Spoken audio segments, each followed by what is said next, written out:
4月2號，特朗普簽署嗰所謂嘅對等關稅行政令之後，美國股市就開啟咗瘋狂跳水模式，經歷咗差唔多5年嚟最慘嘅幾個交易日。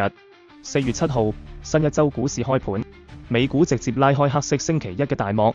唔到10分鐘，紐約三大股指就都跌咗超過3%。然而，就喺大家都覺得美股要跌不休嘅時候，一則暫緩關稅徵收90日嘅消息，好似救星降臨咁，美股從下跌嘅深淵拉咗返嚟。當時美股個走勢好似坐過山車咁，原本暴跌嘅美股瞬間由跌轉漲，淨係標普500指數喺34分鐘內就飆升咗8.5%。但邊個能諗到呢竟然係一則假新聞？白宮直接蓋章認定，白宮國家經濟委員會主任凱文哈塞特根本就冇講過呢句話。佢嘅原話係總統會做出佢要做嘅決定。這下好啦，美股又好似咗氣嘅皮球咁再次由漲轉跌，到收盤嘅時候都只係納指微漲0.1%，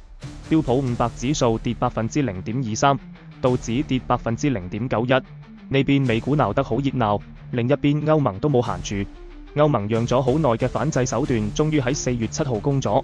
歐盟委員會貿易和經濟安全委員謝夫喬維奇正式宣，歐盟準備動用一切貿易防禦手段嚟應對美國嘅關稅衝擊，會喺4月15號起實施第一輪對美反制關稅，第二輪就喺5月15號實施。聽講只要冇有15個代表歐盟65%人口嘅成員國反對，呢個反制措施方案就能夠通過。面對歐盟嘅反制，特朗普7號可冇有服軟嘅意思。佢同以色列總理內塔尼亞胡一齊見記者嘅時候，又一次火力全開，指責歐盟對美國好唔好，話歐洲國家冇買夠美國商品。唔止咁，特朗普當日仲喺社交媒體上透露同日本首相討論關稅嘅事，堅稱日本喺汽車貿易上咗美國好大便宜。喺記者會上亦都表態話日本要開放市場。之前特朗普仲將關稅比作治療美國嘅藥物，可係網友們根本就唔買賬，紛紛吐槽佢站住說話不腰疼。